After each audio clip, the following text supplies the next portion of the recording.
2007, a year that began with promise and ended with chaos.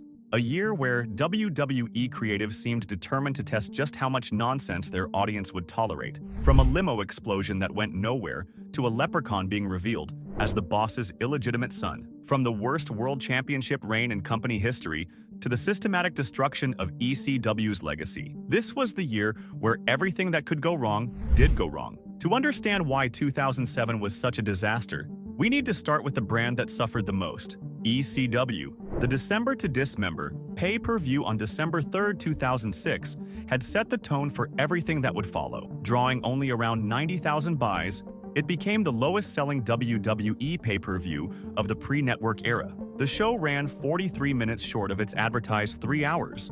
Only 2 matches were announced before the event, and fan-favorite CM Punk was eliminated first from the Extreme Elimination Chamber, while Sabu was pulled entirely and replaced by Hardcore Holly. Within 24 hours, Paul Heyman was sent home. The man who had built the original ECW, the man who had begged Vince McMahon not to book the show the way it was booked, gone. His contract quietly expired months later, and he would not return to WWE until 2012. The aftermath devastated ECW throughout 2007. The brand operated without an on-screen authority figure for 8 months. ECW originals were systematically marginalized. Sabu was released in May. RVD left when his contract expired. Sandman was drafted to Raw. Tommy Dreamer and Stevie Richards both requested their releases after December to Dismember, but WWE denied both requests.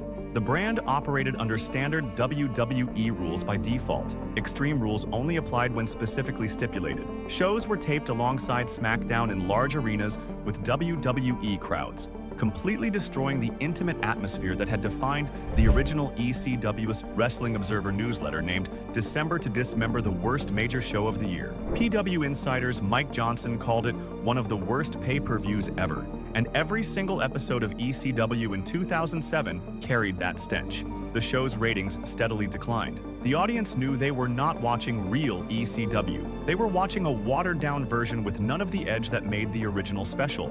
WWE took a beloved brand and ran it into the ground within 18 months of its revival. But if you thought the ECW situation could not get worse, WWE found a way, and his name was Vince McMahon. On April 29, 2007 at Backlash, the 61-year-old non-wrestler Vince McMahon defeated Bobby Lashley in a 3-on-1 handicap match alongside Shane McMahon and Umaga to capture the ECW championship. He held the title for 34 days. During his reign, McMahon wore a durag and acted like a gangster while openly mocking everything ECW had ever stood for. The most infamous moment came when McMahon told WWE champion John Cena that one day you might be good enough to challenge for the big one while pointing at the ECW title. Pure contempt for the brand's history, broadcast to millions.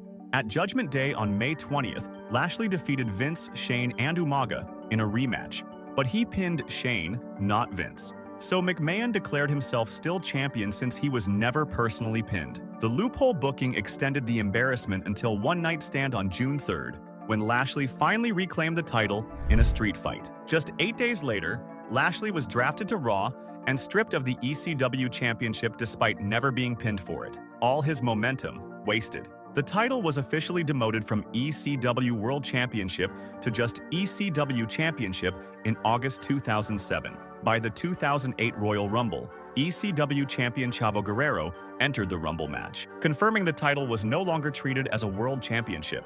This is what WWE did to ECW's legacy. They let their 61-year-old owner win the title as a joke. Speaking of championship disasters, let's talk about what happened on SmackDown. Because while Vince was embarrassing ECW, another questionable champion was about to emerge. When Edge vacated the World Heavyweight Championship due to injury in July 2007, WWE's solution was the Great Khali. He won the vacant title in a 20-man battle royal on the July 20th episode of SmackDown, eliminating Batista and Kane to win. His reign lasted from July 20th to September 16th, 58 days of some of the worst championship matches in company history. The in-ring problem was severe. Khali's matches consisted of lazy chops, kicks, and a 2-arm chokeslam. Virtually no wrestling ability. His promos were handled entirely through translator Ranjin Singh, because he could not deliver coherent English promos on his own. Wrestling Observer newsletter voted Khali most overrated of 2007. His championship defenses were disasters. At Great American Bash on July 22nd, he defended against Batista and Kane in a triple threat, and only won because he was never personally pinned. At SummerSlam on August 26th, he defended against Batista in a 7-minute match that ended via disqualification when Khali used a steel chair. 7 minutes for a World Championship match at SummerSlam. He finally lost to Batista in a triple threat with Rey Mysterio at Unforgiven on September 16th. And even then, the Punjabi prison match rematch at No Mercy the following month was another disaster. Khali was pushed as world champion purely to capture the Indian market. Match quality be damned. Audience enjoyment be damned. WWE wanted those international numbers, and they were willing to sacrifice their product to get them. Critics compared watching his matches to a cure for insomnia. One reviewer noted he made Giant Gonzalez look like Ricky Steamboat work rate-wise. MVP later called Khali the worst person ever to be in the ring with. These were not internet trolls. These were people within the industry speaking honestly about how bad these matches truly were. Now, while Khali was dragging down SmackDown, something equally tragic was happening on Raw. The story of Mr. Kennedy represents 2007's biggest what-if. Kennedy won Money in the Bank at WrestleMania 23 on April 1, 2007. He defeated CM Punk, Edge, Randy Orton, and the Hardy Boys to claim the briefcase. On April 30th, he announced he would cash in at WrestleMania 24, an unprecedented year-long wait. 7 days later, his push imploded. Kennedy suffered what was diagnosed as a torn triceps on May 7th. He lost the Money in the Bank briefcase to Edge that same night on Raw. Edge attacked him before the match, rolled him in the ring, the bell rang, one spear, and it was over. But here's the thing. The diagnosis was wrong. When Kennedy saw Dr. James Andrews, the specialist said, "That's not a tear. It was just a hematoma, popped blood vessels requiring only a few weeks recovery, not the 7 to 8 months initially projected." Kennedy himself has confirmed this in multiple interviews since. But the bigger disaster came in September. Kennedy was the original choice to be revealed as Vince McMahon's illegitimate son. This storyline had been building for months. The plan was for Kennedy to inherit WWE, feud with Triple H and Stephanie McMahon, and main event WrestleMania 24 for the WWE Championship. Kennedy confirmed this on his Mic Check podcast. He said, "Stephanie first told him Vince needs to talk to you about something and that he would really like it." Producer Bruce Pritchard stated everyone was behind Kennedy at that point and they were looking for big things from him. Then came the signature pharmacy scandal. Kennedy's name appeared in the Sports Illustrated steroid investigation. He was suspended 5 days before the planned reveal. The reveal was supposed to happen in Green Bay, Wisconsin, Kennedy's hometown. His WWE career never recovered. He later injured John Cena, creating backstage heat, botched a move on Randy Orton, and was released in May 2009. Think about that trajectory for a moment. In April 2007, Mr. Kennedy was positioned to be a future world champion and main eventer. By May 2009, he was gone. A 2-year fall from grace that began with a misdiagnosed injury and accelerated with a wellness violation. WWE had their next top heel in their hands and they let him slip away. So Kennedy was out. The illegitimate son storyline had been building for weeks. WWE needed a replacement, and what they came up with earned the Gooker Award for Worst Storyline of 2007.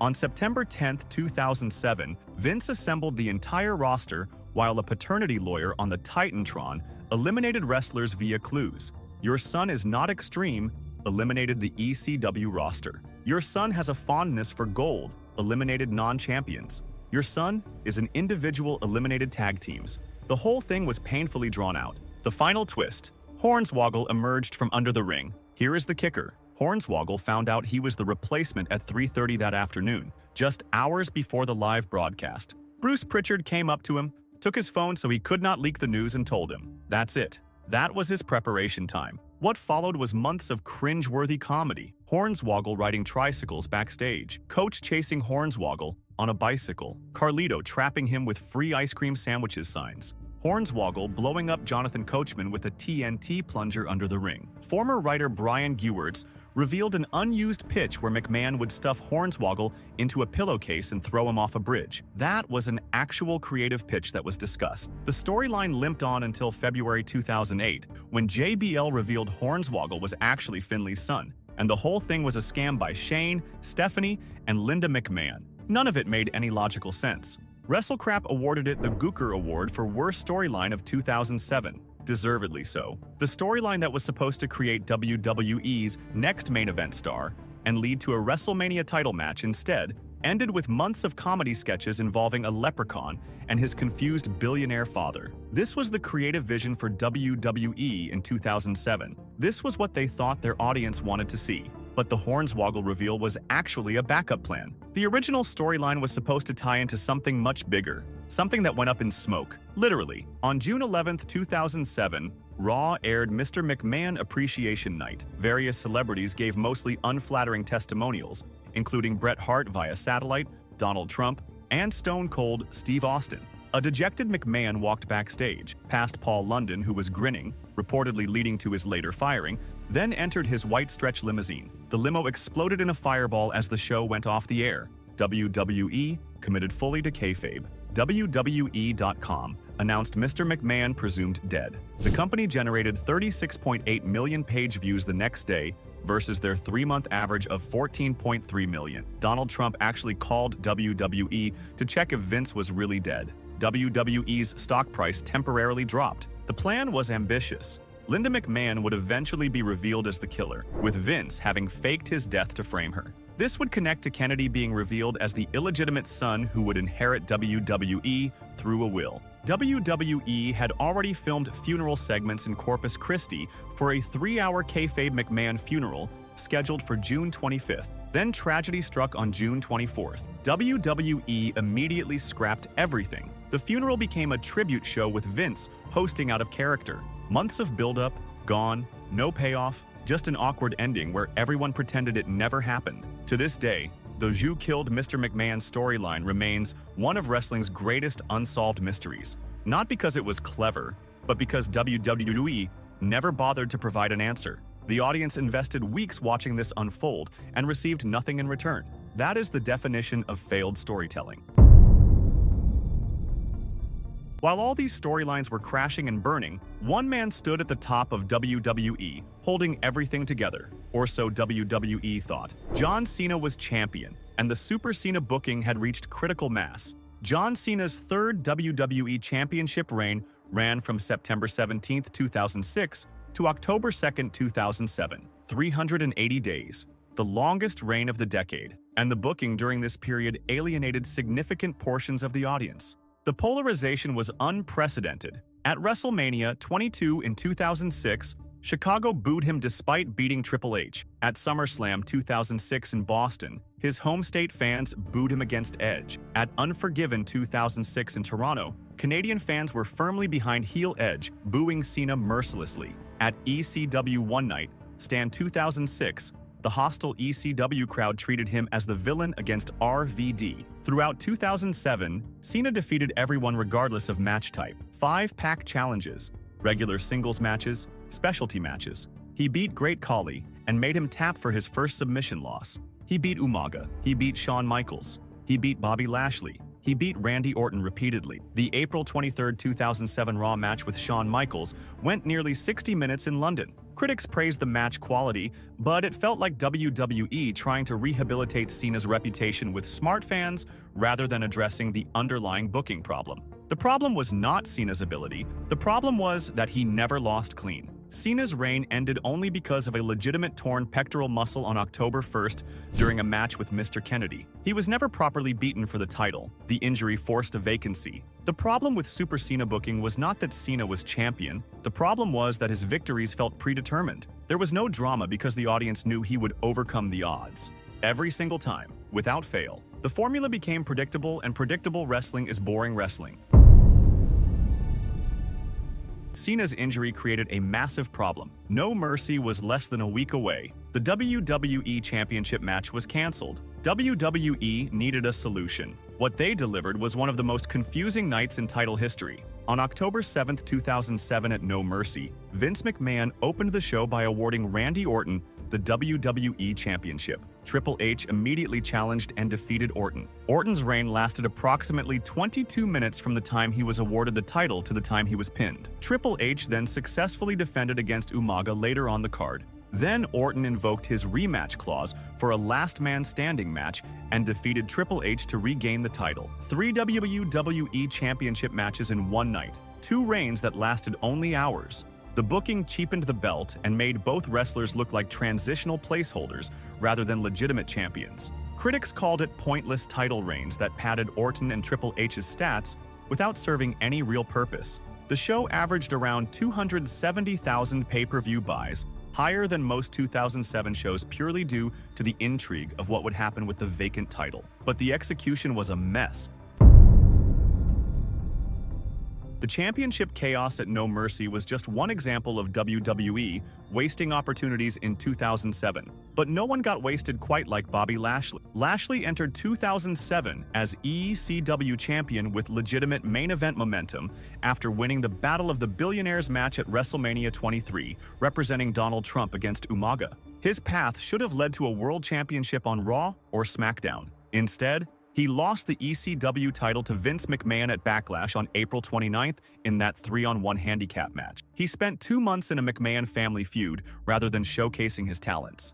He regained the ECW title at One Night Stand on June 3rd. Then he was stripped of the title when drafted to Raw on June 11th despite never being pinned. On the July 30th episode of Raw, Lashley was defeated by Mr. Kennedy and subsequently written off television with an injury angle. He left WWE in February 2008 without ever winning a world championship despite his incredible look and in-ring ability. His biggest weakness was limited microphone skills, which WWE never effectively addressed. They could have given him a manager. They could have paired him with a mouthpiece.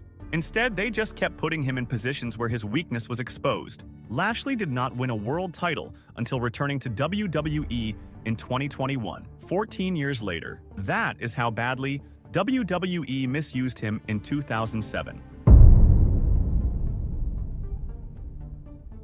And speaking of misused talent, we need to talk about the man stuck carrying a dying brand. CM Punk was clearly the most talented performer on ECW, yet WWE had no idea what they had. Punk lost to Johnny Nitro, who later became John Morrison, at 3 consecutive pay-per-views before finally winning the ECW championship. At Vengeance on June 24th, he lost to Morrison for the vacant title. At Great American Bash on July 22nd, he lost again. At SummerSlam on August 26th, he lost again when Morrison put his feet on the ropes for leverage. Finally, on September 4th, 2007, Punk won the ECW Championship from Morrison in a last-chance match. As ECW champion from September 2007 to January 2008, Punk defended against mid-card level opponents: Elijah Burke, Big Daddy V, The Miz, John Morrison again. The ECW Championship was never treated like a true world title, making his accomplishments feel diminished. His undefeated streak had already been ended on January 9th,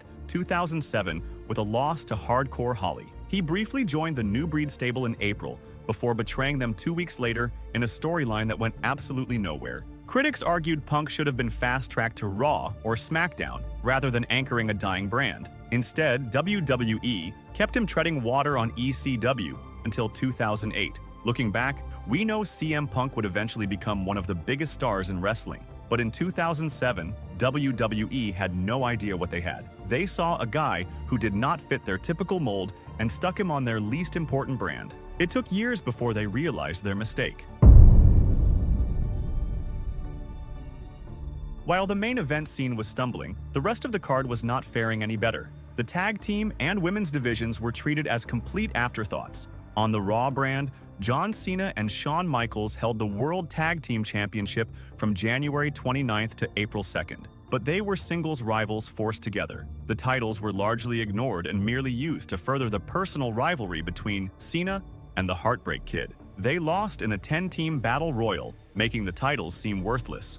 On the SmackDown brand, Paul London and Brian Kendrick's 331-day reign ended on April 17th when they lost to Deuce and Domino. The heavily gimmicked 1950s greaser act was described as abysmal between the ropes and generated almost no reaction. Critics noted they prospered through a lack of competition. Morrison and Miz eventually became champions in November 2007 and held the titles for 8 months. But they were one of the few actual teams on a roster where teams were regularly broken up rather than built. Rated RKO, Edge and Orton had split after Triple H's January injury. The Spirit Squad had been shipped back to developmental in a crate at the end of 2006. WWE showed little regard for tag team wrestling throughout the year. The women's division was no better. Candice Michelle became the first Diva Search winner to capture the Women's Championship at Vengeance on June 24, 2007, defeating Melina. She held the title until losing to Beth Phoenix at No Mercy on October 7th. Reviews noted Candice was one of those divas that only was there for her look with no idea why she took the Women's Championship from Melina, who was on a great reign. While she was later voted PWI's Most Improved Wrestler of the Year, the first and only woman to win this award, matches were described as clumsy and the division was consistently used as filler. At Survivor Series, the women's match was a 10-diva tag treated as a bathroom break before the main event. Beth Phoenix's debut as the Glamazon was a bright spot, introducing a more wrestling-focused heel champion, but the overall booking still prioritized looks over in ring work. Beyond the championship scenes and undercard divisions, 2007 also gave us some truly awful character choices. The bad gimmicks introduced this year deserve their own chapter. Festus debuted in October 2007. Luke Gallows played a mentally challenged man who became aggressive when the ring bell rang, then returned to docile silence when the closing bell sounded. Part of the Jesse and Festus Hillbilly tag team, the future founding member of the club spent years in this embarrassing role before being repackaged. Big Daddy V debuted in July 2007. Viscera was repackaged as hired muscle for Matt Striker on ECW. His feud with Kane won Wrestling Observer's Worst Feud of the Year 2007. The character never got over. The Boogeyman's men continued eating worms and grossing out audiences. He was featured in Finlay and Hornswoggle versus Boogeymansman and Little Boogeymansman at No Way Out 2007. Dave Meltzer rated that match -3 stars. Deuce and Domino, the 50s greaser tag team, struggled to get over with the crowd despite ending London and Kendrick's historic reign. The Cruiserweight Championship was retired after Hornswoggle won it at Great American Bash 2007. Critics compared it to David Arquette, devaluing the WCW Championship. The title was not revived until 2016. The gimmicks were bad, but even established characters got stuck in storylines that went absolutely nowhere. The Teddy Long wedding is the perfect example. On September 21, 2007, SmackDown aired Teddy Long's wedding to Crystal Marshall, a storyline that had been built for months. The episode featured Jagged Edge performing, the Yin Yang Twins as hosts, and The Godfather bringing ladies of the evening. As Teddy began to say "I do," he clutched his chest and collapsed from a heart attack. The episode ended with paramedics loading him onto a stretcher. Then nothing. Crystal Marshall was released from WWE shortly after. The storyline was completely dropped. Teddy returned in November 2007 like nothing had really happened. Months of SmackDown airtime had been invested for zero payoff. Vicky Guerrero took over as SmackDown general manager, turned heel, and began her storyline affair with Edge. The whole Teddy and Crystal angle retroactively felt like a waste designed only to position Vicky. Meanwhile, on Raw, DX's juvenile humor had drawn criticism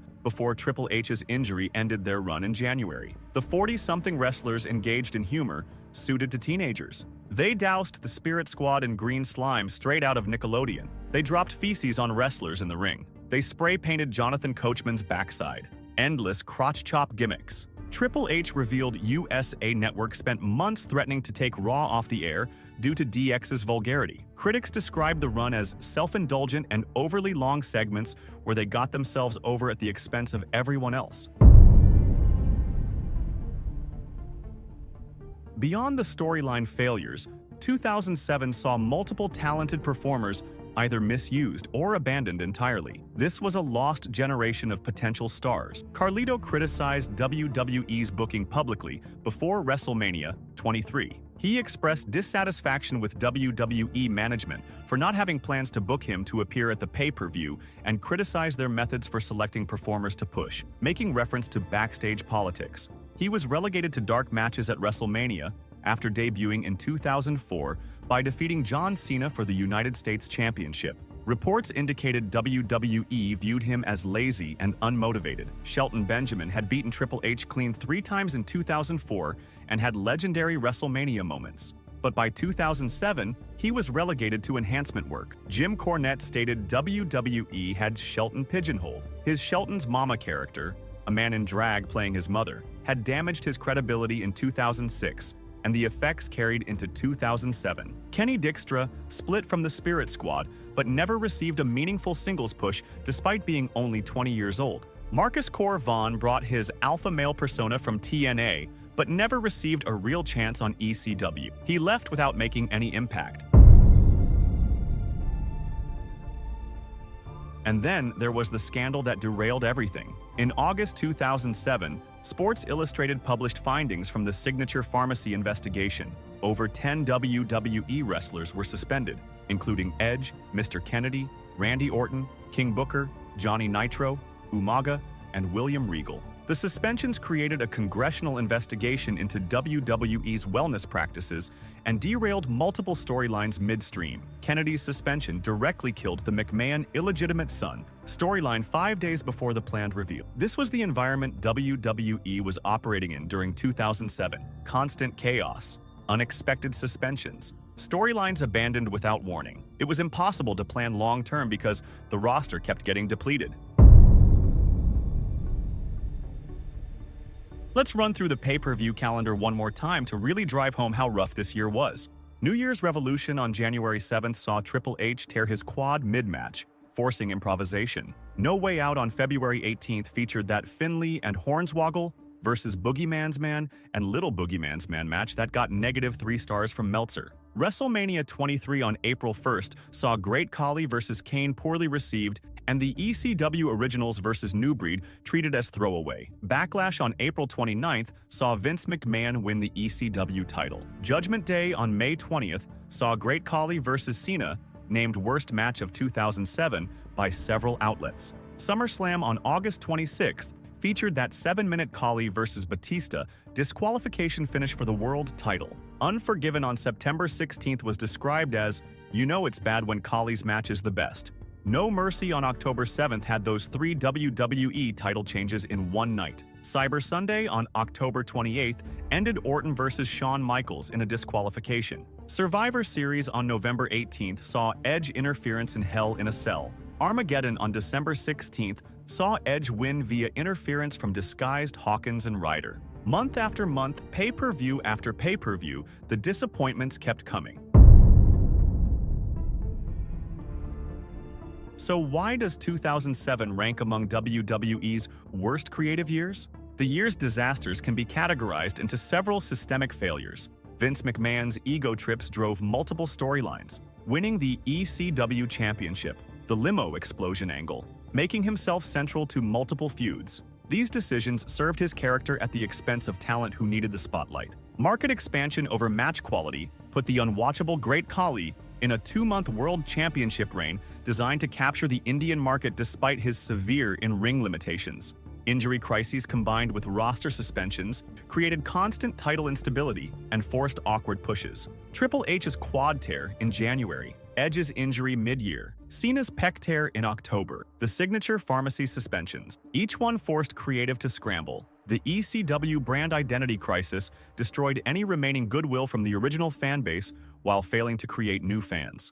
It culminated in Vince McMahon holding their championship. Storyline payoffs were disasters or non-existent. Hornswoggle as McMahon's son, the Teddy Long wedding, the limo explosion murder mystery. Months of build with no satisfying conclusion. Talent was systematically misused. Mr. Kennedy's career was derailed at its peak. Bobby Lashley left without reaching his potential. CM Punk was stuck on a dying brand. The tag and women's divisions were afterthoughts. 2007 was not just a bad year. It was a masterclass in how not to book professional wrestling. Every level of the company failed. Creative failed. Booking failed. Long-term planning failed. The saddest part is that 2007 had potential. The roster was stacked with talent. Edge was in his prime. Randy Orton was emerging as a top heel. CM Punk was ready to break out. Mr. Kennedy had main event written all over him. The pieces were there for a great year of wrestling. Instead, we got Hornswoggle McMahon. We got a 61-year-old winning the ECW championship. We got Great Khali as world champion.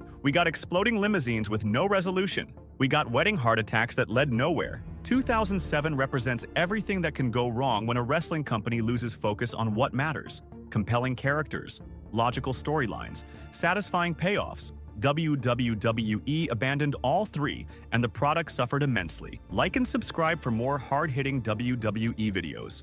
Until next time.